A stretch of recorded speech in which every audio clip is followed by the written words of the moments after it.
Makakatanggap ang bawat awardee ng plaque, medalya at cash award. Bilang pagpupugay, ihahandog natin sa bawat ARBO at ARC ang plaque, medalya at mga proyektong aabot sa 70,000 piso. Naipamahagi na natin ang halos 70,000 Certificate of Land Ownership Award.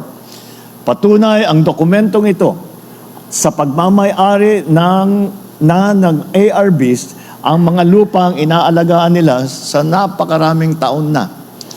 Naipagkaloob din natin ang certificates of condonation sa with release of mortgages sa libo-libong magsasaka upang mapawalang bisa ang mga utang na pumipigil sa kanilang pag-unlad.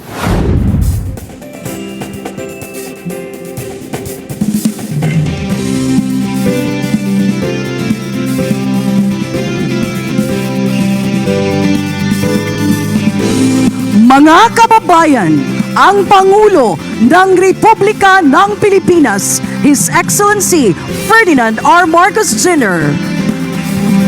Upang ipakilala ang ating panauhing pandangal, tinatawagan po natin si Kalihim Conrado M. Estrella III. Matangkad ho kasi yung mayor, kaya ho, binaba ko lang ng konti. Ladies and gentlemen, the President of the Republic of the Philippines, His Excellency Ferdinand R. Marcos Jr.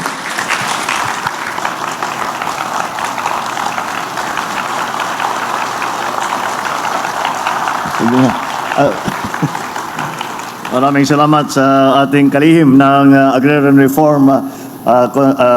Reform Secretary Conrado Estrella. Agtugaw po tayo. Ay, nag-Ilocano to doon. Magsiupo po tayo. Senator Francis Kiko Pangilinan, who is ready, willing, and able now that he has returned to the Senate to help us sa lahat ng mga issue tungkol sa agrikultura. Kaya mabuti meron na tayong kasama, kaakibat dito sa Senado. The San Juan Lone District Representative, Isabel Maria Zamora. San Juan City Mayor Francis Zamora. Kaya pala dito sa San Juan yung mga painting niyo, ang tataas eh. Doon sa Ilocos hanggang dito lang yung mga painting namin. Dahil ko yung mayor, ang tataas ng mga painting para makita mo. Ang pinakamahalaga na kasama natin dito ngayon, ang mga awardee at saka beneficiaries ng Gawad Agrario 2025. Mga kapwa kong lingkod bayan, mga ginang at ginoo, bago po ang lahat. Nais kong batiin. Pagpasok ko po, pagising ko pa lang, kaninang umaga, ang dami na pong nagpadala sa akin ng happy birthday. At nagpapasalamat ako sa inyong lahat. Pero baka hindi niyo po alam, ang ating Agrarian Reform Secretary, hindi bukas ang birthday. Ngayon, ang birthday niya, September 12. Happy birthday, Conrad. Magandang umaga po sa inyong lahat. Bago pa man sumikat ang araw, gising na ang ating mga magsasaka. Habang tayo'y nagsisipuna pa lamang sa ating gawain, sila'y nakayuko na sa bukirin, nag-aalaga ng lupang nagpapasigla sa buong sambayanan. Sa kabila ng bigat ng kanilang pinapasan na araw-araw, nag-aalab pa rin ang kanilang mga pangarap na maipalago ang kanilang ani, may taguyod ang kanilang pamilya, at mapaunlad ang kanilang kabuhayan. Sa pagdiriwang natin ngayon ng Gawad Agrario, binibigyan pugay natin ang mga huwarang magsasaka, organisasyon at komunidad na nagpapakita ng sipag, tiyaga, husay at pagmamahal sa kapwa. Sa harap ng mga unos, sila'y matapang na ipagpatuloy at ngayon sila mismo ang nagsisilbing patunay na ang pagsisikap walang pangarap na hindi kayang abutin. Ito ang diwa ng Gawad Agrario. Pagkikilala sa galing ng ating mga magsasaka at pagbibigay sana ng inspirasyon para sa iba pang nagnanais sumunod sa kanilang yapak.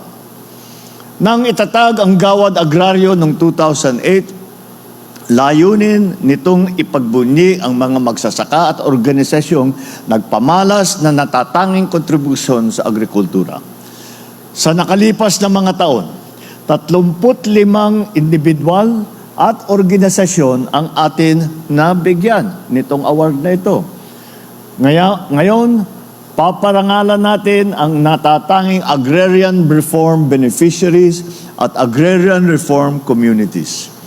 Mula sa 45 finalists, maingat nating pinili ang 17 awardee, 10 na most outstanding ARB, 3 most progressive na ARBO, at 4 na most progressive ARC. Kinikilala natin ang ARBs na mayroong mataas na ani at higit sa lahat, malalim na malasakit para sa pamilya, sa kapwa at sa kalikasan. Makakatanggap ang bawat awardee ng plaque, medalya at cash award na nagkakahalaga ng 25,000 piso. Ipinakita rin ng ating natatanging ARBOs kung paano maging sandigan ng isang samahan. Nagbigay sila ng mga maasahang serbisyo sa kanilang kasapi at nagdala ng kasaganan sa buong pamayanan. Binibigyan pugay din natin ang ARCs na nakatutok sa pangmatagalang kaunlaran. Mula sa pangangalaga sa kalikasan, pamamahala ng lupa at tubig, hanggang sa pagbibigay buhay sa komunidad.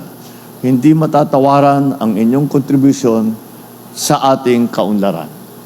Bilang pagpupugay, ihahandog natin sa bawat ARBO at ARC ang plaque, medalya at mga proyektong aabot sa 70,000 piso. Sa ating awardee, kayo po ang huwaran ng pag-asa. Kayo ang nagpapatunay na hindi natitinag ang Pilipino sa harap ng pagsubok. At kayo ang nagsisilbing gabay sa mga kababayan nating nais din magtagumpay kagaya ninyo. Maraming salamat sa inyong mga sakripisyo upang mapatatag ang pundasyon ng ating lipunan. Bilang suporta sa lahat ng magsasaka, nagpapatupad ang pamahalaan ng mga reforma upang maibsan ang inyong alalahanin at mapagaan ang inyong trabaho. Naipamahagi na natin ang halos 70,000 Certificate of Land Ownership Award. Patunay ang dokumentong ito sa pagmamay-ari ng ARBs ang mga lupang inaalagaan nila sa napakaraming taon na. Naipagkaloob din natin ang Certificates of Condonation sa with release of mortgages sa libo-libong magsasaka upang mapawalang bisa ang mga utang na pumipigil sa kanilang pag-unlad. Ang halagang dapat sana'y ibabayad sa gobyerno, maaari nang ilaan sa bagong binhi, makinarya o higit pa sa mas maayos na buhay para sa inyong mga pamilya. At para mas maging produktibo ang inyong sakahan, libo-libong makinarya at kagamitan ang ating naibabahagi. Bukod sa para sa pagpagaan sa trabaho ninyo ito, mas malaki na ang oras ninyo para makasama naman ninyo ang inyong mga pamilya. Mga kababayan, magsisilbi sanang inspirasyon ang pagkikilalang ito upang ipagpatuloy natin ang laban para sa mas maginhawang buhay para sa ating mga magsasaka. Mas maraming oportunidad para sa kanila at sa kanilang mga pamilya. At mas maunlad na sektor na agrikultura. Hangad kong ipagpatuloy ninyo ang pag-aalaga sa inyong mga lupang sakahan at pagpapalago ng inyong ani gamit ang aming handog na tulong. Palalalimin nyo ang inyong kaalaman hinggil sa industriya at gamitin ninyo ang makabagong teknolohiya upang mapalawak pa ang inyong karanasan. Sama-sama nating itanim ang binhi ng pagbabago upang mas marami pang kwento ng pag-asa at tagumpay ang ating matunghayan sa bagong Pilipinas. Ipagpatuloy po natin ang ating mga ginagawa para tulungan ang ating magsasaka upang tiyakin na meron po tayong ipapakain sa buong madlang Pilipino. Maraming salamat po at mabuhay kayong lahat. Maraming salamat po, mahal na Pangulo.